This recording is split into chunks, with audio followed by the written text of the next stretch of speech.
Okay, I'll bring this meeting to order of the Senate Appropriations Committee. We'll start with roll call, please. Senator Driscoll. Here. Senator Carew. Here. Senator Larson. Here.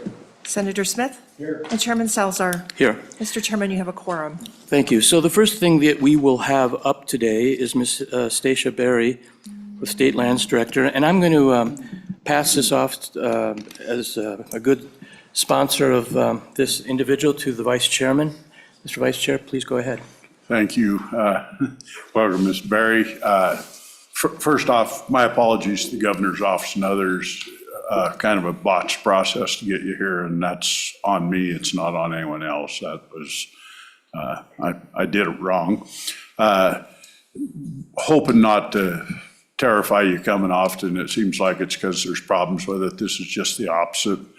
We welcome a fresh face, an ag face, and here to tell you that really what we're here is for an introduction and to lay the background so that hopefully you feel comfortable coming to us, that we have a close relationship with state lands, and we're here to support what you do and to help you make our policy better and things better for you. So what we'd really like to do is just let you have the floor, and if you'd give us just a little bit of your background, maybe where you grew up and what you've done and where you're at, and if you have any thoughts you'd like to share on where you'd like to try to head on the office and what you're doing. So with that, we'll just turn the floor over to you, and we'll let the committee go. Nobody's trying to do any gotcha questions or anything that's going to put you on the spot. So Mr. Chairman, if you wouldn't mind. Yes, welcome. Senator Driscoll, I will give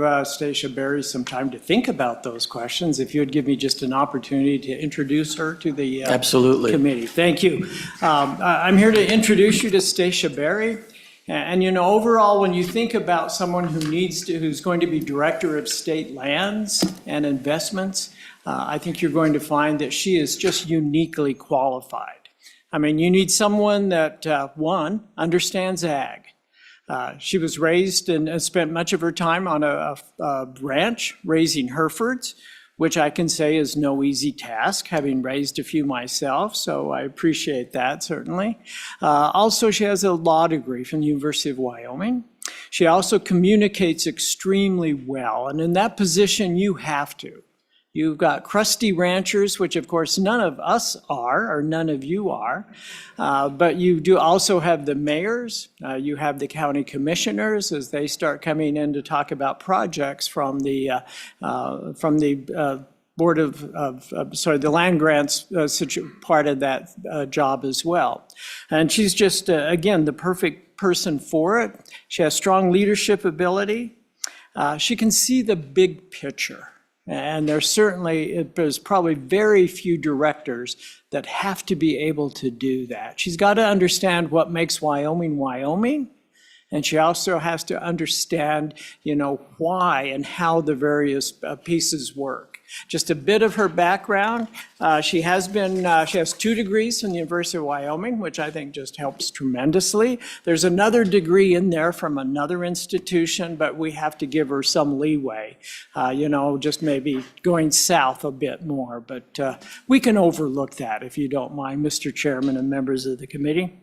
She's a member of the law firm, the Cook Law Firm. She's also been an attorney with Harriet Hageman, who's worked with her for a long time, and she was Deputy Director of the Department of Ag.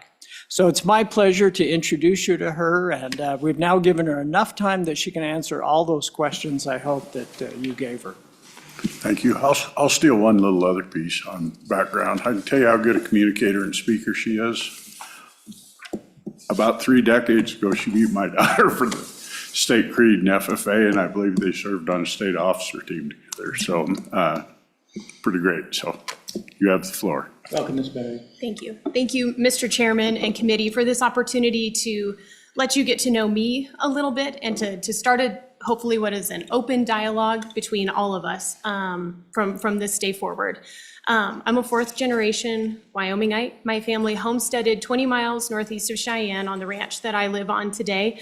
As was mentioned, my family raises registered horned Hereford cattle, which has been a big part of my identity and the the opportunities in this life that I've been given to grow up in a rural setting, learning the value of hard work and seeing the harsh realities of an agricultural life have been shaping in a lot of ways. I was very fortunate to be a product of career and technical education.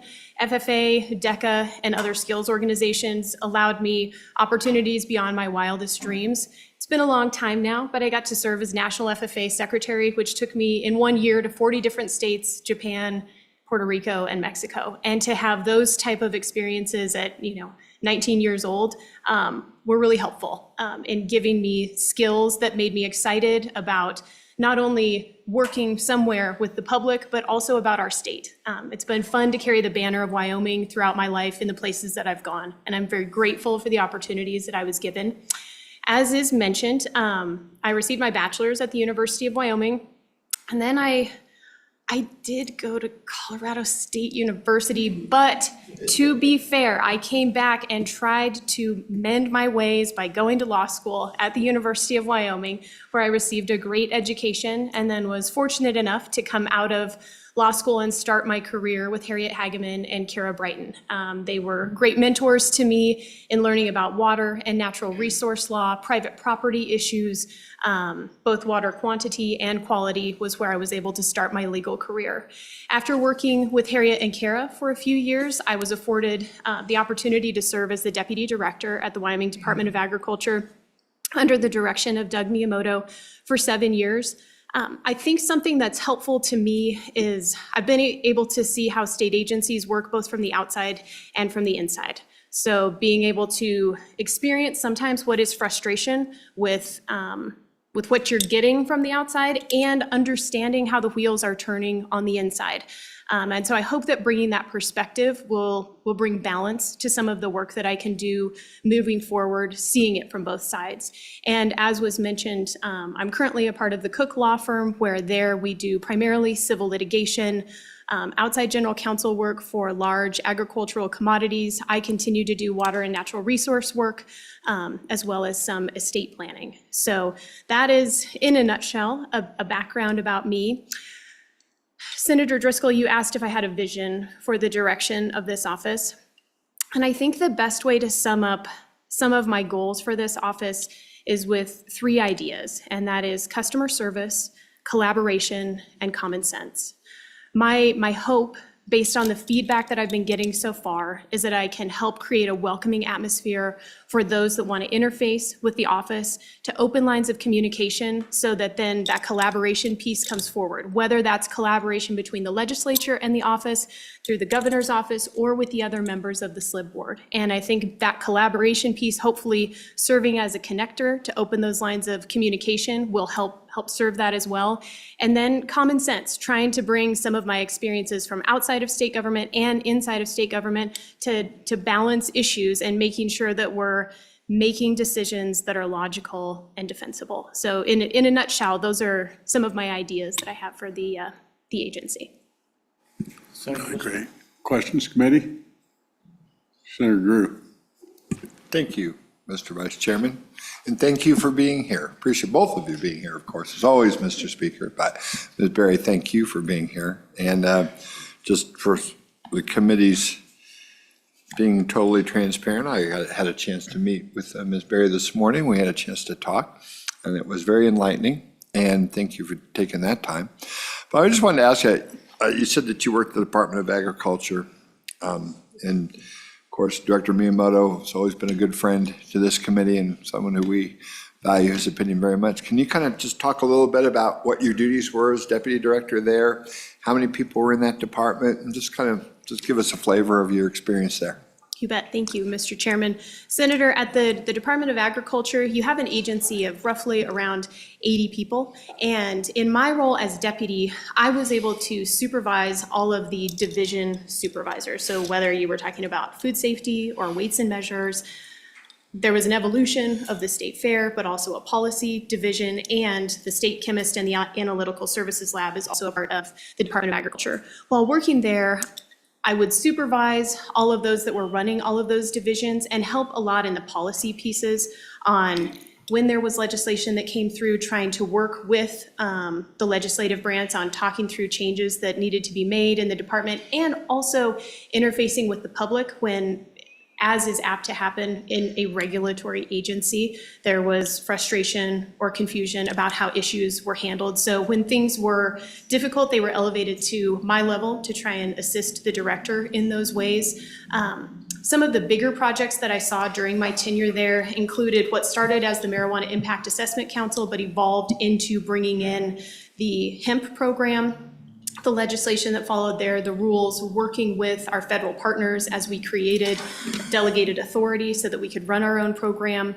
We did do some ARPA money, and I helped run the Wyoming Meat Processing Expansion Grant, was able to help do all of the ARPA dollars that were sent out to new and current meat plants to expand our opportunities in Wyoming for meat processing, and then just general personnel management, so recognizing the HR side of the house and working with our administrative division as well. Follow? So then it would be fair to say that you're, as we like to say around here a lot, your span of control in that department kind of reached the entire width and breadth of the department across, from the supervisor level on. Would that be a fair statement? Mr. Chairman, Senator, yes, that's correct. And with an agency that small, you were, able to work side by side with inspectors when they were having issues out in the field, but also able to work on some of the larger level issues with the director. I was fortunate to have Director Miyamoto include me in a lot of the work that he did, which served as great opportunities for learning and mentorship. Well, that sounds like a great primer for this job. So that bodes well. Thank you very much. I really appreciate it. Thank you. That's all I have. Yes, thank you, Vice Chair. In your private life, it sounded like you are in a ranching family, and you've dealt quite often with grazing leases and such, and I would guess that would be a very good benefit. But do you have any comments on the grazing leases part that maybe you've been involved in? Sure. Mr. Chairman, Senator Larson, my family's ranch is entirely privately owned, and the bulk of any of our leases are with private landowners. However, working at the Department of Agriculture with producers across the state, I appreciate and understand how long-term leases become part of the identity of a ranch, and I understand the importance of their stability and predictability to the success of those operations in a generational fashion. And so I certainly, even though my family hasn't personally been able to take advantage of those, have an appreciation and an understanding of how important those are to a variety of stakeholders. Other questions, anyone? I just have this just actually, I'm curious about your background on the FFA. You were the state champ for the FFA Creed? That's Is that correct? Yes. What year? Mr. Chairman, I think it might have been 1999. Okay, that's like FFA. My kids, some of my kids went through the program in East, and I told the FFA teacher, I said, you guys meet all the criteria to be a cult except for one. He said, no. And I said, the only one you don't meet is that you don't think that you're the only way. And he's like, no, we absolutely think we're the only way. So, but anyway, so that's a good thing. So I know you developed a lot of skills from that. And so thank you for taking this position. I'm impressed with your background. I think you went on to be extemp champion as well, didn't you? That's correct, Senator. I always talked about the part I was at. So little follow-up and a correction to Mr. Luthi is there is one crusty rancher on this board that's probably locked heads a few times with the agency and otherwise. And it's a breath of fresh air to see an ag person in there, but your number one end, it was a lesson for me when I came in, is oil and gas drives the agency to a large degree. And a lot of their rules are somewhat antique and connected to vertical wells and a little before and some of the leasing. Are you open to taking a look or maybe take a lead on modernizing some of their leasing rules? I know I, for one, am one that am kind of the belief state land probably ought to have a quote, quote, landman there that actually cuts a lot of these deals. That's Cowboys cutting deals for the state, I'm not sure is always right. See Mr. McGagnon in the back, he's probably not going to like that statement, but sometimes I think we ought to be taking a look. Are you open to, and I hate to start you out into a project at the start, but are you open to looking at the oil and gas and how we go about our leasing and maybe even into some other lease areas as well?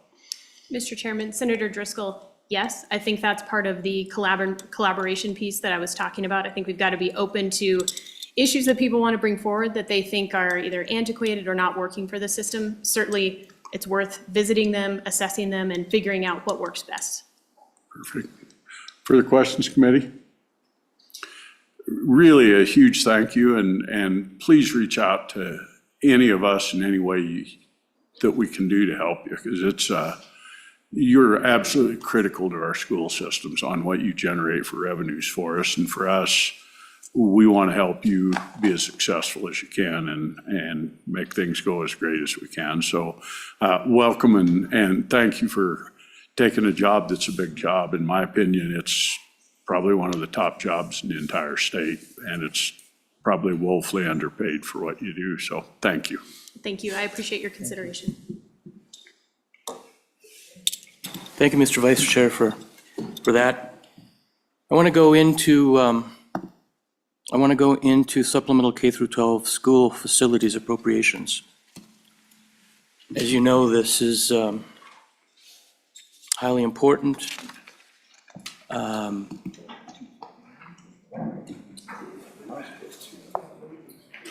Do we have anyone here? Guarantee you do. There's Mr. McCollum. Okay, Mr. McComey, let's go through the bill. Mr. Chairman, Yes, if I may, I'm here to present the bill and have Mr. McComey here to back me up with any questions. okay, go for it. Thank you, Mr. Chairman. Just in general, you know, this bill was separated from what was the governor's recommended budget, and we brought in House Bill 259. That was something that the JAC worked on, and this budget really does just include everything that the governor recommended. There are 21 projects, including unanticipated costs, which totals $206,901,896. I have provided you with an amendment that we may want to pull into this bill, major maintenance, which is part of the budget. The amendment that's before you has language. So, Mr. Bear, I'm sorry, Representative Bear, it has always been the policy for me, not to accept any amendments from the committee, from the witness chair. So if you want an amendment, you can certainly give one to one of the members here, but I have never accepted an amendment from the witness table. So do you have copies of the amendments? Is there someone here you'd like to give it to?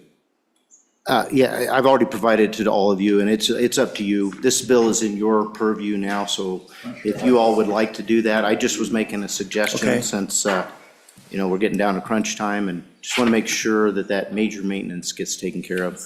The language that I provided in that amendment also has controlling language. Should we manage to get the budget out with this major maintenance in it, it's taken care of. So this is just a suggestion. Yep, so let me do this. Let's go through the bill, and then we can work possible amendments at the end, so.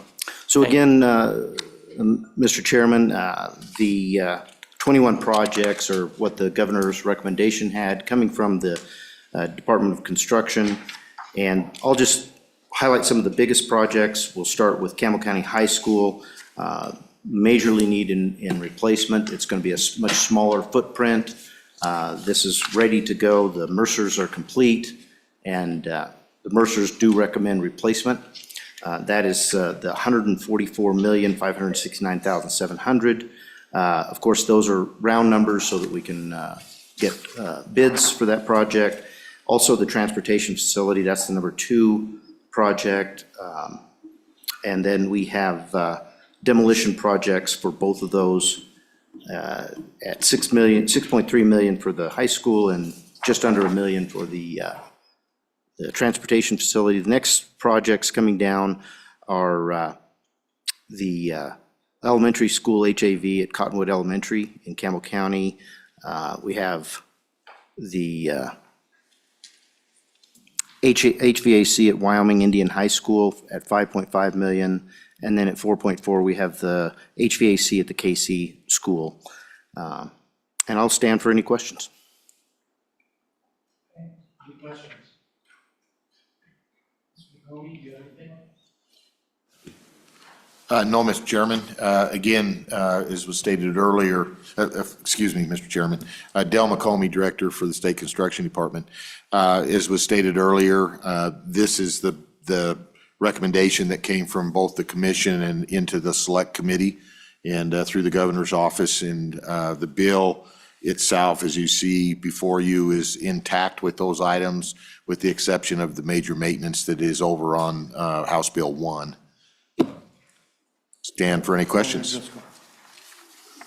Mr. Chairman, Mr. McComey, and I'm pretty sure I've been around long enough, but partially for the rest of the committee.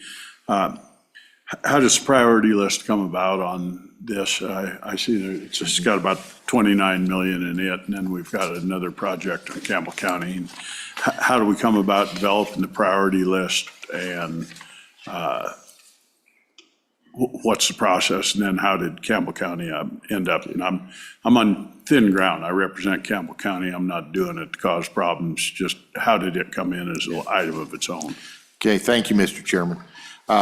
So our priority list runs through both the commission and through the select committee in that process. So we do actually list things in a priority stage.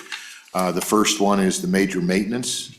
The second is component projects, and then the third is design, construction type of projects as we come down through that. As was mentioned earlier, House Bill 1 has the major maintenance. The component projects are all listed in this bill, so you can take a look at those. And then we have the construction. And so within the construction, you have the two projects for Campbell County that were mentioned. There's also some funding for demolition. And then there's the 6% unanticipated that's attached to those construction projects, including the demolition, as well as the 6% for, it's roughly about $30 million in total for the component projects. Yes, Senator Larson. Mr. Chairman, thank you. So I don't know on the school facility construction, I'm not on that committee, but I've always heard, and last year we had heard how there's a priority on school construction.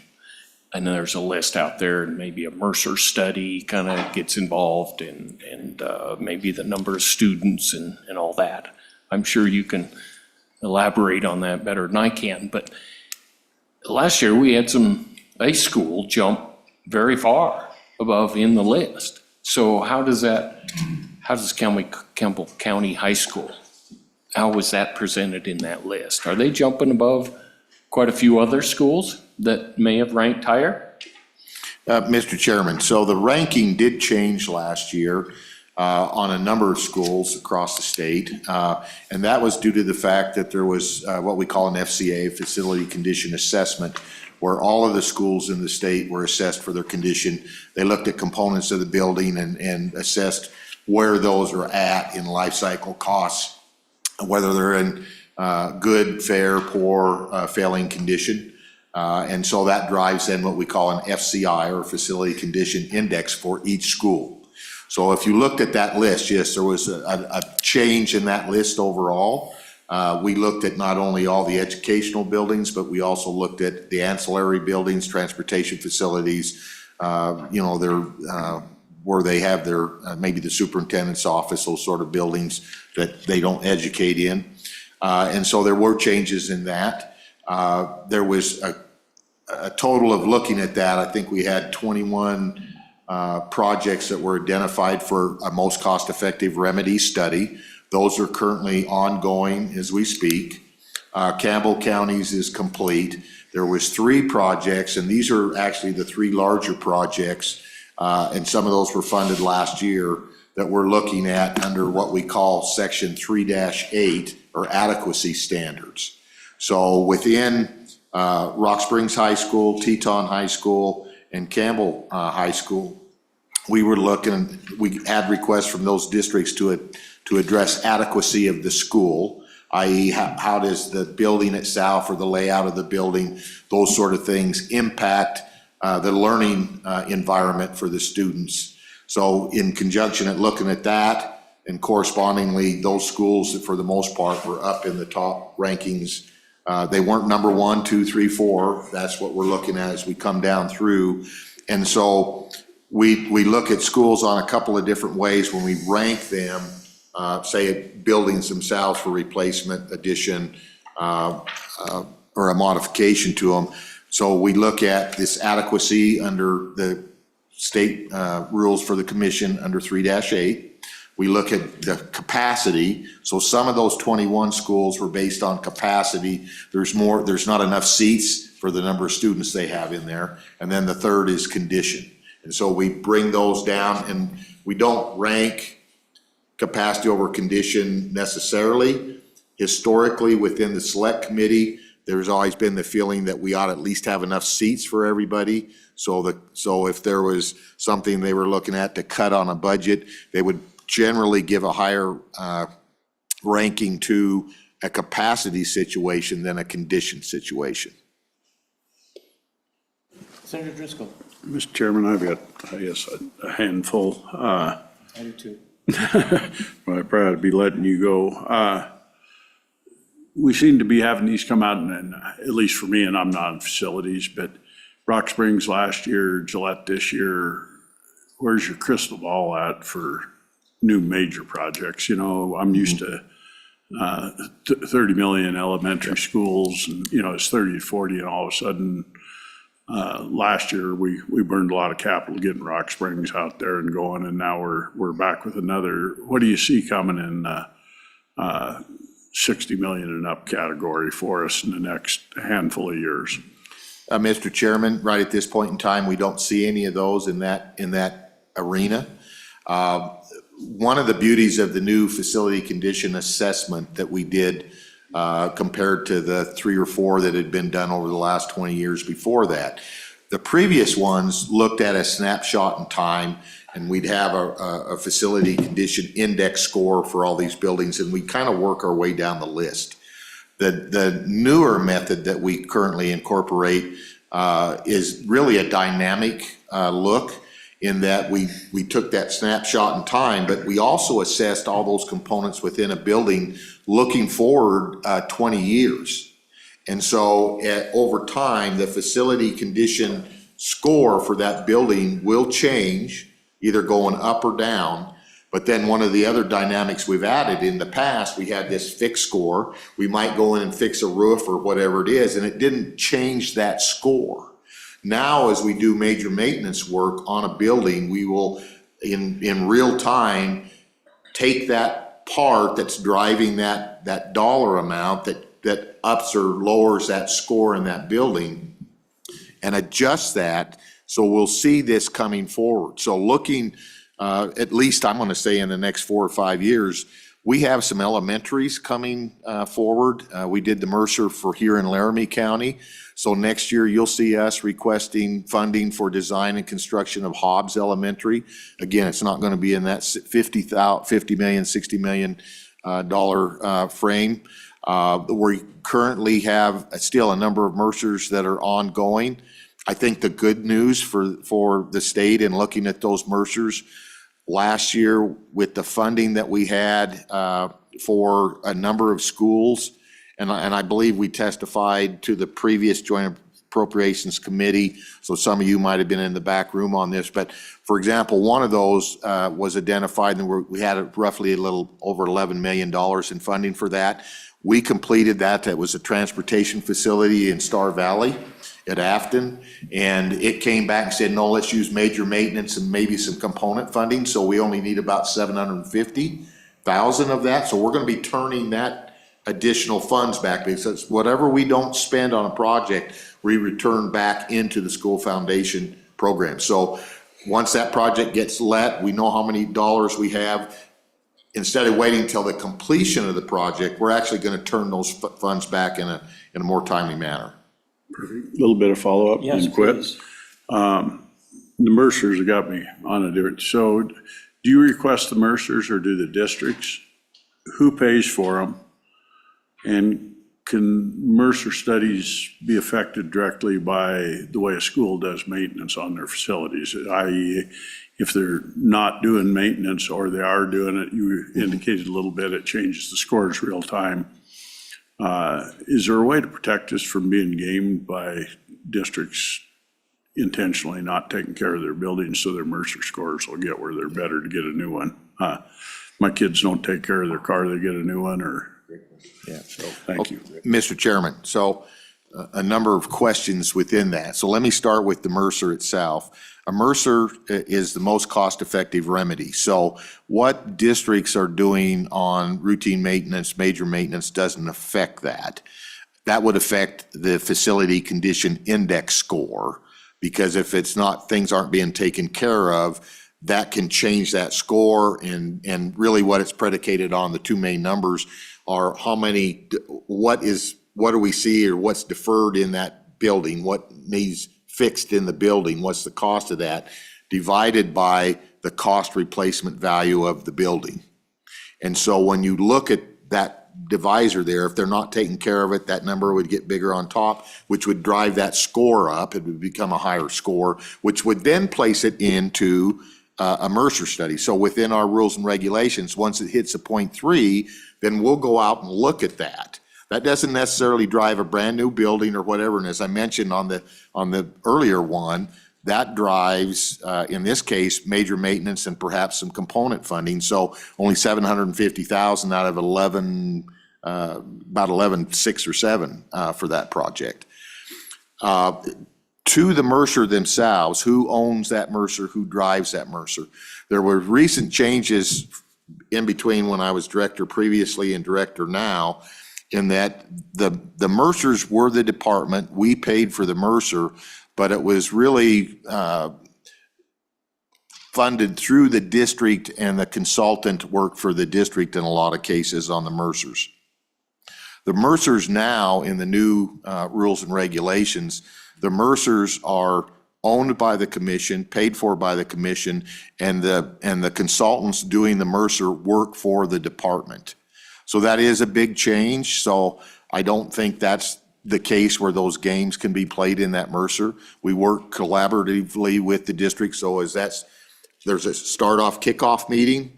The district are involved as the process goes along. There is a process for appeal by the district. So if our consultant comes back and says, this is the Mercer, and the district disagrees, they can ask for an appeal process. I'm the arbitrator of that. I can come in and say, I agree with the district that it's not correct. Or I can say, no, I agree that it is correct, at which case then they can go to the commission and the department would present our findings on the Mercer, and the district would provide their findings or their arguments, and then the commission would make that decision as to which way it would go. Okay, other questions? Senator. Thank you, Mr. Chairman.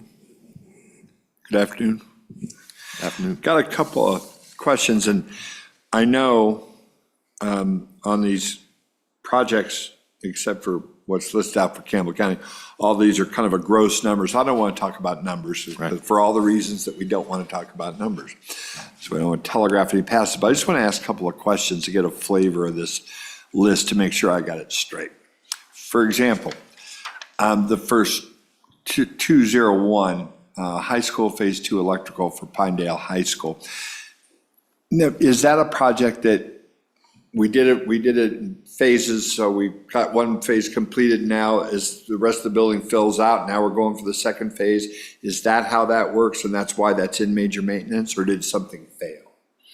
Mr. Chairman, in that particular project, what's going on, this is for Pinedale, and their high school in that area, or actually there's system in there, and they're on a rural electric system, and so it comes in and it's an aging system. So the district has actually worked out an agreement with the REA where they're redoing the transformers and all the electrical. And so it was gonna be a phased project from the start. And so they have already received money. They're working on that phase. This is to complete that work out. Part of the phasing is because right now on the electrical side, in construction in general, the time to get the transformers alone were 405 working days. So they had to order some of this stuff, and they're working on getting that ready, so now they can install it and go on to the next phase. And that's actually why that's our #1 priority, is to keep that project moving forward and not stop in the middle of it. And if I can follow, how old is Pinedale High School, roughly? Mr. Chairman, off the top of my head, I don't know. It's decades old. Okay? Yeah. Next, if I can, Mr. Chairman, the next question is 208. In Fremont 14, the high school HVAC system for Wyoming Indian School. Take it two, that's an age issue and a full-on redo on that school. So I have that right? And Mr. Chairman, based on the dollar amount, I would say that's probably correct. okay. Next on 2-10, KC School HVAC, take that's the same situation there. That's So correct. so these are some fairly big ticket items. So I just want to say, Yeah. I'm just trying to get a flavor for, at a point that an HVAC system would go down is, I know I just replaced 2 of my house, so I know that, there's spendy items, but they were like 21, 23 years old. That ballpark. Is that what we're looking at here? It is. And Mr. Chairman, in the component projects, I think it would help the committee to understand how we chose these components. So we had we looked at, again, this big matrix that we had, many thousands and thousands, tens of thousands of inputs from the facility condition assessment. And so then we broke it down by district and said, which district overall, but by building, and then put that into a district format of who's most underwater.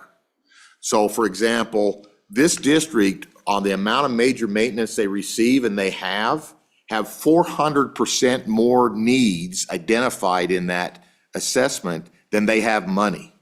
And we went through different categories. So the first category was all buildings. The next category was educational buildings.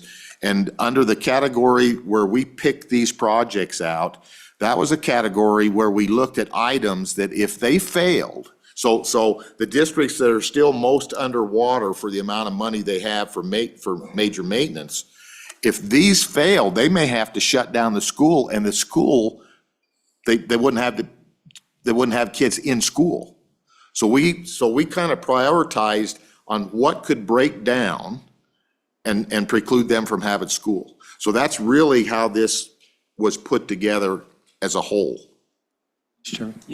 So, once again, when we're trying to allocate these resources that are finite, that this list, and I'm asking these questions because I've got new members on the committee, and I really want to get everybody a clear understanding. When this list comes out, especially the list that we're talking about here, this is all work that's been vetted by the Facilities Commission, vetted by you and your staff, that these are the most important needs right now, and that not doing them, and you just hit the nail on the head, could cause a situation where we have to close the school. That's correct, Mr. Chairman. The commission, from time to time, gets emergency requests. We have roughly, I think it's about $4.5 million in that pot right now. But if you look at the price on some of these that you're looking at $4 and $5 million, if an emergency would happen, the commission wouldn't even have enough money to fix this HVAC, a couple of these that are on there, if they use the entire pot that they have available. Okay, I'll come back. Senator Larson.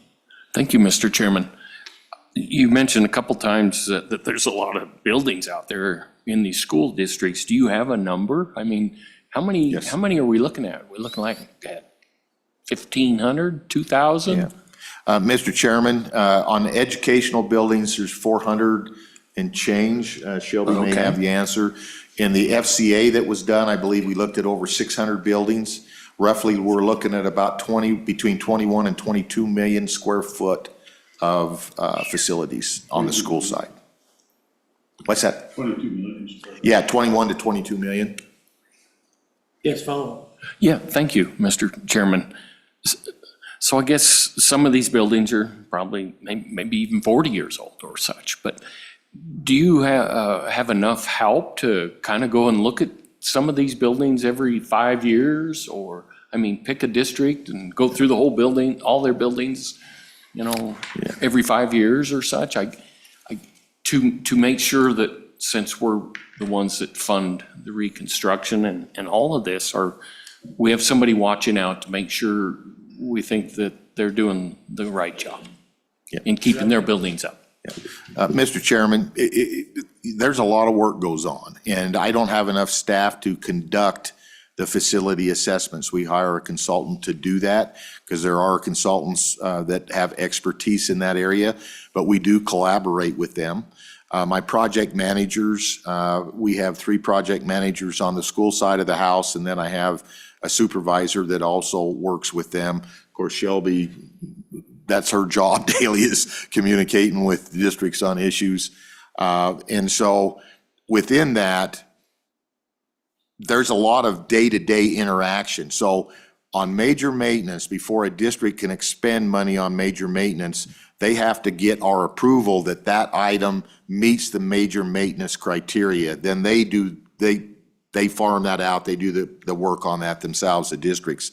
So just on a day-to-day, I can tell you every day I can hear my project managers on the phone talking to the districts on what they have coming up. We do an annual plan where they talk about what they want to do in major maintenance for the upcoming year. They're required to report on what we call a 680 report to the select committee. I believe the JEC gets that also. The governor's office on how they spent all of their major maintenance funds that year. So we get a detailed report on that. And so, long story short, I've been asked by the Joint Appropriations Committee over the last couple of years whether I thought I needed more people.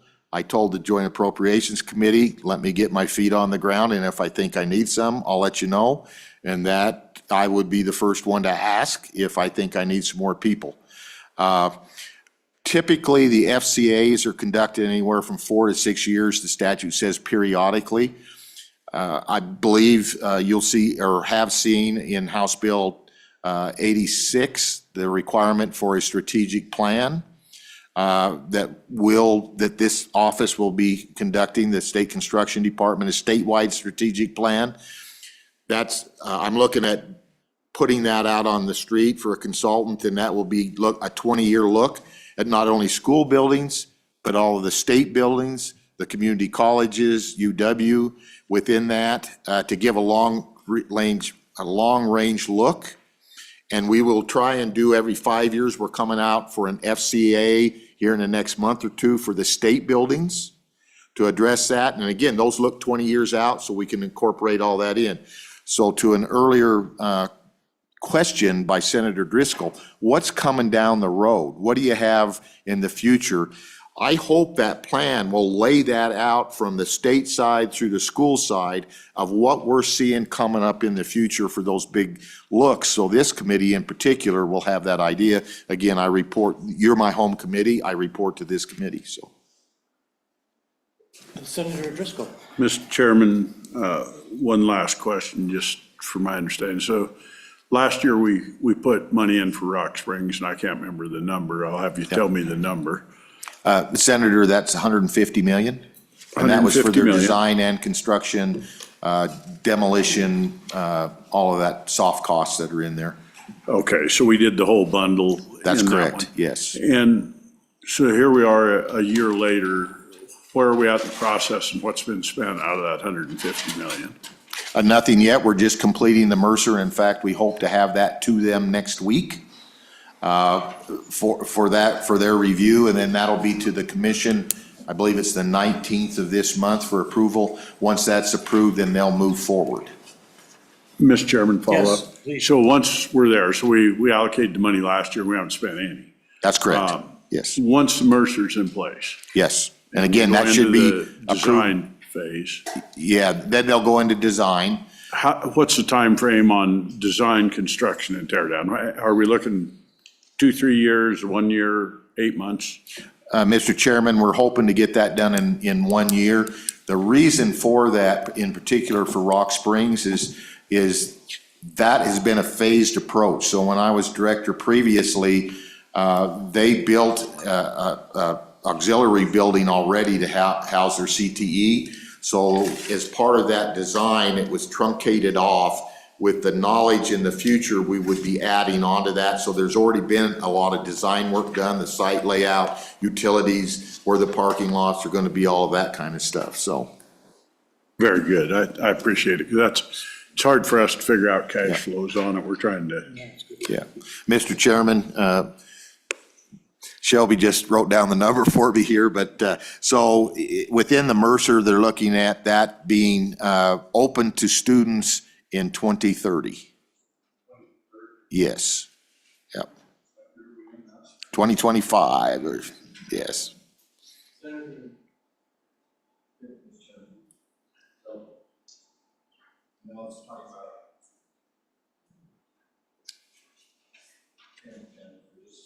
You could, oh, sorry.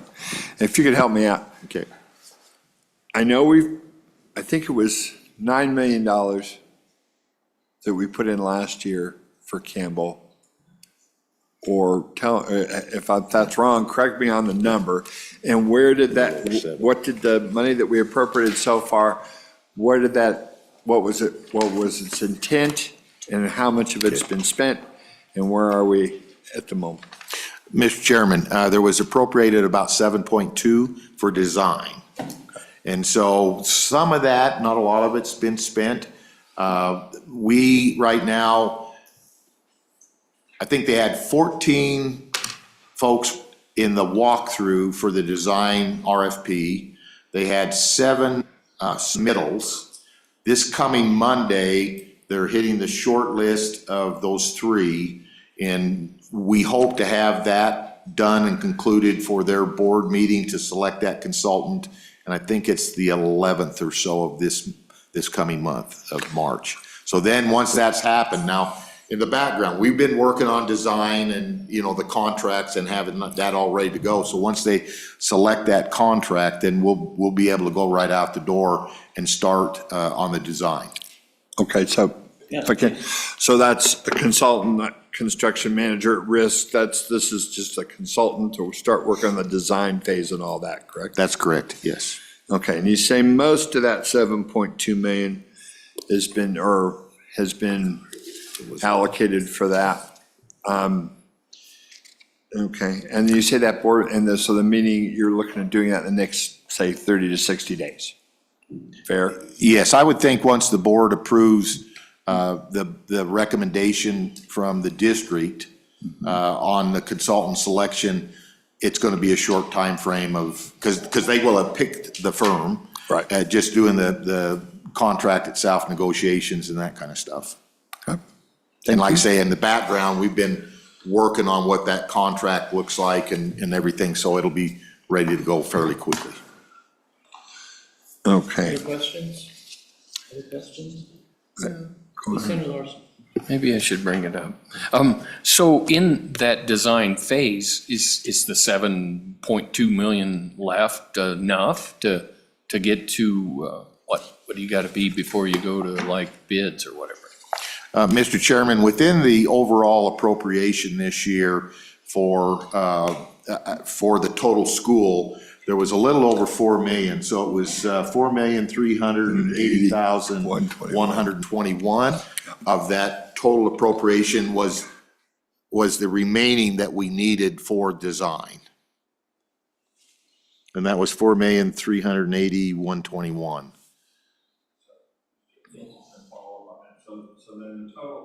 So the total then is just under 12 million for, if as part of this appropriation, now 4.38121, then that would take us to 11, just under 12 million total for that phase. Mr. Chairman, it's probably closer to 12 because it was actually 7.6, not 7.2. Okay. Okay, I'd like to, Okay, I'd like thanks. to stop the question here. We have people online, do we? Oh, sorry. Mr. Chairman, you have an individual that, by the name of Lisa Durgan, who has raised her hand and would like to provide testimony. Okay, thank you, gentlemen and ma'am, for coming forward. I'm going to take some public testimony. Is there anyone here in the room who'd like to testify?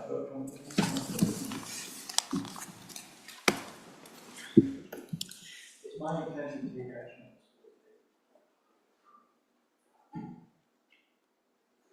We request Campbell County to purpose We know the camels, but we're not worried about the bulls. So both of you just go ahead and identify yourself.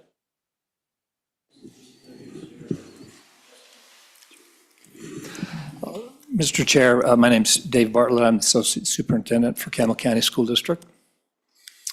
Okay, thank you. Mr. Chair, members of the committee, just some real quick background. I know there was a question about the ranking and moving on the list.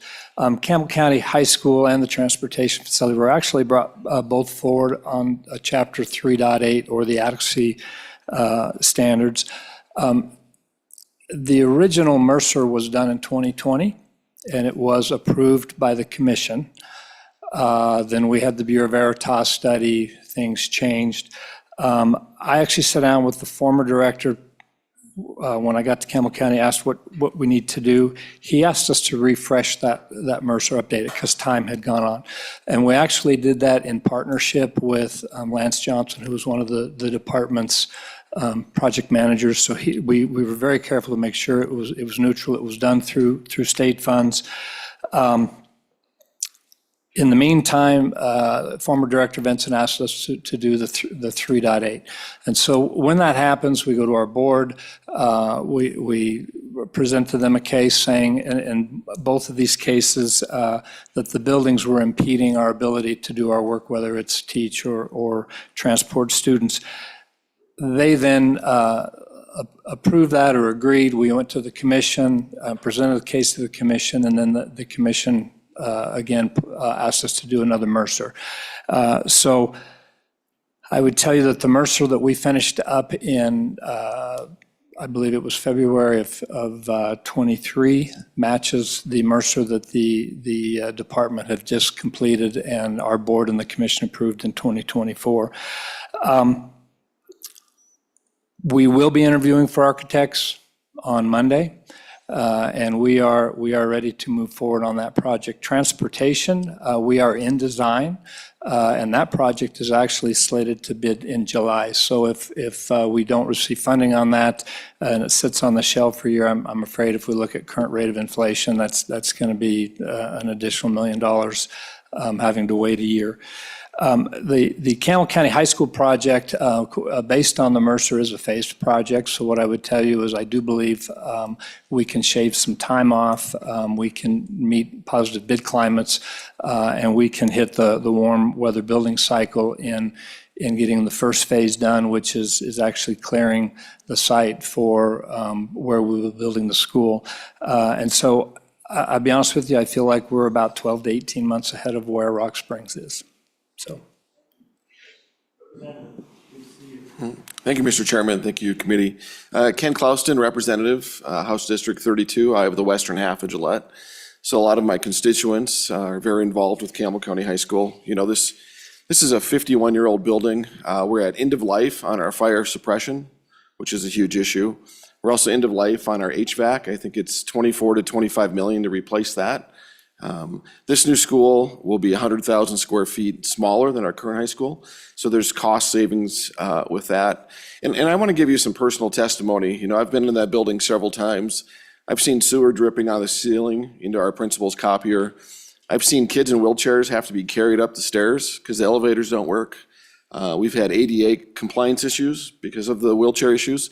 People have to go outside and be wheeled up to the second floor to use the bathroom because there's no working bathrooms on that ground floor. I've seen sewer coming up out of the ground. You know, that HV system, it's on a line. So the first room would be calling for cold, and that room's at 80 degrees. The fifth room on that line, we can't get above 55 degrees, right? So that's what's going on. So, I appreciate the question that came up on process. We've had multiple Mercer studies and other studies that say this school needs fixed. And it hasn't happened, we've done what we could. I used to serve in the school board. We did what we could to kind of, duct tape this high school along, but it smells in there. It's not a good learning environment. It's not good for our kids. It's not something we can really be proud of anymore. We need to fix this. And it was my second reading amendment that brought this and added this to this bill. So just really appreciate your time and your consideration. Thank you. Mr. Chairman, can I ask one question? Yes, you can. I can, yes. Why wasn't it in the bill? Why did it take a Thank- second reading amendment to bring it? Thank you. No, just a minute, please. Representative, I'm sorry, I thought you asked. who's going to answer that question? Could you repeat the question? I'm sorry. Why wasn't it in the original bill? Why did it take a second reading amendment? I'm in agreement. I'm in this district, folks. I'm not doing this to cause grief. It's just trying to understand why we haven't got to the head of the list earlier, because these problems are real. Mr. Chairman, thank you, Senator. In the beginning, it was just the money was appropriated initially to start the studies, some of the things that have already been done, to kind of get the ball moving. The feeling is if we waited, if we didn't put this in the bill this year, we're going to be another year behind. So, thank you. I'm so sorry. No, I'm sorry.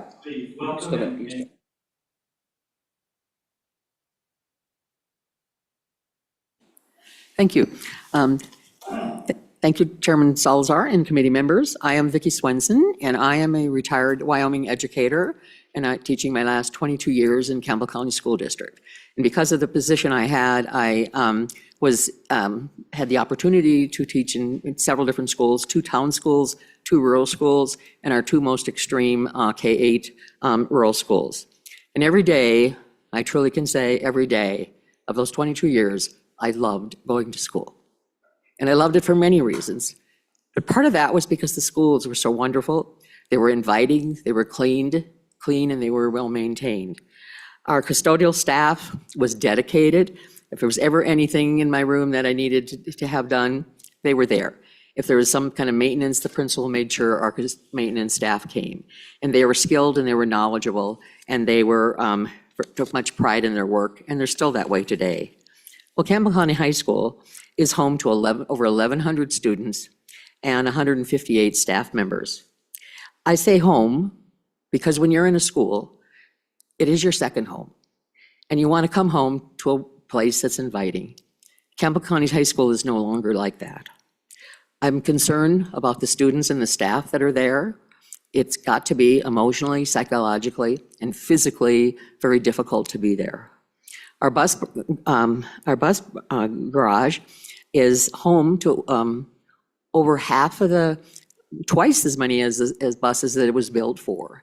And so they have to maintain the buses, route the buses, deploy the buses in an area that's not efficient or effective. But even more problematic for me is that the fact that the foundation is crumbling. And I don't know about you, but heavy buses on a crumbling foundation is just a bit scary. So I guess all I want to convey to you, I know you're hearing the facts and the figures and the statistics and the years and that have been in research, but I want you to think about the people that have to work in those buildings, and it is their second home. And if you'd please think about that as you make your decision. And so thank you for your time and your consideration.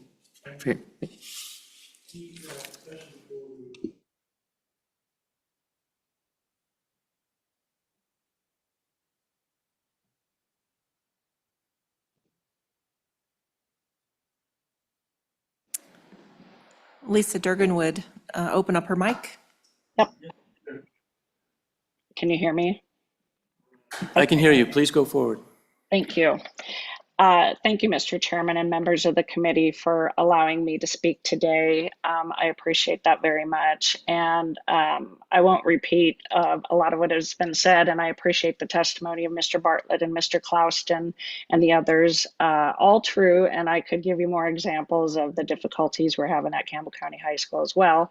But first thing I would like to say is that Campbell County High School is about 14% of our square footage in our district.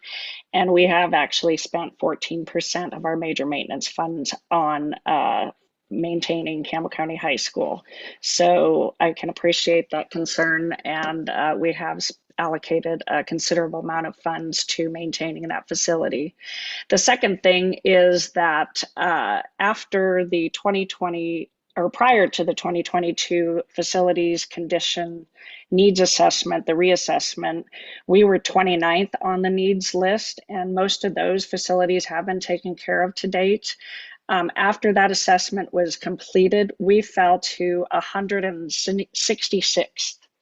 So this assessment for Campbell County, this is what it looked like for us when the facilities evaluators came. It took less than 2 days for our 17 elementary schools, 2 junior highs, 1 junior senior high, 3 high schools, and many non-educational buildings, which does include our bus barn. That says a lot to me in that there's no way you can fully evaluate all those buildings in that amount of time adequately at the very least. They spent 4 hours at Campbell County High School. They did not see all of the roof conditions. There were several different aspects of that tour that were not quite adequate, which I think after you see after that list came out, the new list, and we were 166 is when we did the adequacy appeal, and we completed our Mercer study. And just over 1 year after that new facilities conditions list came out and we were 166, almost 1 year after that, a little over that, we were approved or recommended for replacement. That system is definitely flawed, and I think that's a great way to describe how Campbell County High School has fallen through the cracks in our whole process since this started in 2016. And we've had 2 Mercer studies completely approved by the School Facilities Commission, and we've had others that we've done on our own to try to move this process along. So that just adds a little bit more information for you based on the conversation that I've heard. And I really do appreciate the work you do. And I hope that we can prevent Campbell County High School from falling through the cracks any further. Thank you. I appreciate it. And I'd take any questions. Thank you, ma'am. Appreciate your testimony. Is there anyone else online? 5 more people? Okay, we're going to run over, but we're going to complete this today. If I can ask those members who are online to, we'll keep it to 2 minutes each, and then we need to take action on this bill. So who's next? The next person would be Christy Mathis. Okay, Ms. Mathis, can you hear me?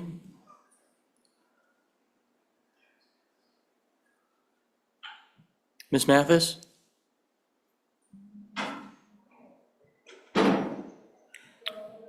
We would ask Christy Mathis to turn on her camera or microphone. There. Okay. Can you hear me now? Yes, if you could just keep it quick, but we'd like to hear from you. All right, perfect. So Chairman Salazar and esteemed members of the committee, thank you for the opportunity to speak to you today. My name is Christy Mathis, and I am the secondary science facilitator and a classroom teacher at Campbell County School District. I really do appreciate your excellent work, but our building is in critical need of attention. And while facilities alone don't define educational excellence, they undeniably impact both student success and staff well-being. Our building is not conducive to staff with ADA needs, making it difficult to transition from class to class. And last year I had knee surgery, which left me temporarily in a wheelchair. And I struggled with everything from as simple as using the restroom to getting to my own classroom. And that was just a short time. And I can't imagine our kids that navigate that every day. Equity is another pressing concern. Across town, our students experience a vastly different learning environment. And when we compare our facilities to those across the state, the disparities are even more glaring. The financial strain of keeping this building functional is another indicator of the urgency that we face. Our building is it's old, and our district's major maintenance funds have been kept along to keep it operational. But for instance, we have HVAC systems that, depending on which unit you're looking on, are 20 to 37 years too old, beyond their life expectancy. But that also shows not only the need for replacement, but also the dedication of our maintenance staff and what we've done. We're just beyond the point where patches are going to do anything. We as a school are supposed to prepare students for the future and aspire them to achieve. But when you're working in a facility that's crumbling around you, it's kind of hard. And so this is far below the standard that they deserve. Appreciate your testimony. Anything else? I'm trying to be Nope, fair nope, to everyone I totally here. appreciate that. Nope, I just want to say that I know that you have complex decisions ahead of you, and I really hope that you move this bill to be debated in the Senate. Thank you. Thank you. Now, and I'll ask those online that we want to hear from you, but if it's the same testimony, then we'd just, let's move on to Lower the your next hand. one. Who's If next? The next person is Jamie Given. Please go ahead.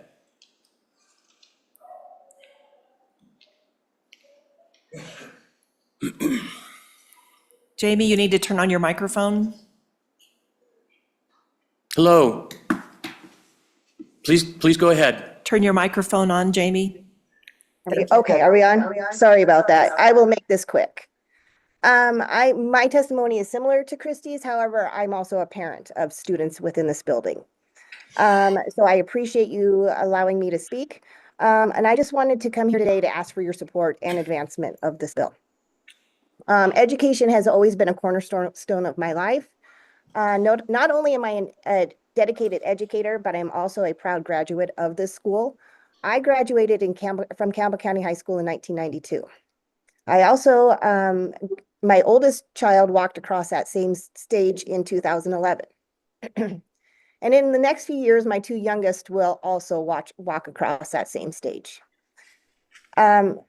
So senators, my connection to this institution runs pretty deep, I guess I'd say, as does my belief in the importance of investing in our schools for both present and future generations.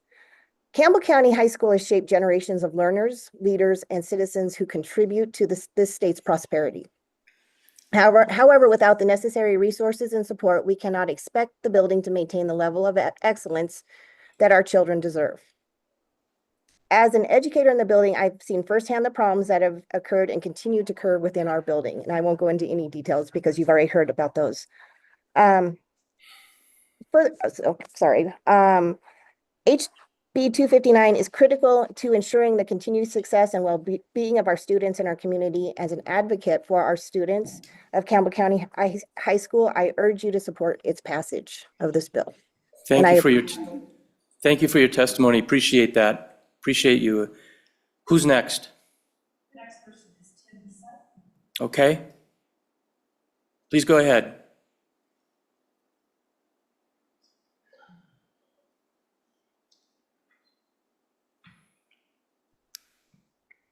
Hello? Yes, please go ahead. We're Hi, kind of I'm rushed Tim for time, but we want to Smith hear from from you. Campbell County High School. I'm the theater director here, as well as the department head for fine and performing arts. And we do a whole lot when it comes to having our facilities used.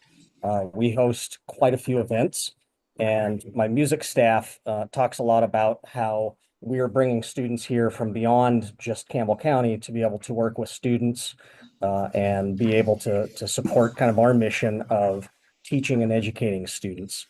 And unfortunately, with the conditions that the buildings have been in, it limits what we're able to bring into our own building and what is, safe and equitable for the students who are coming to our building. We still have that idea that we want to keep bringing students from across the state. to support education because we have a firm belief that it's important that students learn from each other as well as being able to learn from their teachers. Thank you for your time. Thank you, appreciate it. Appreciate your testimony. Next, please. Declined. Okay. Thank you.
Second.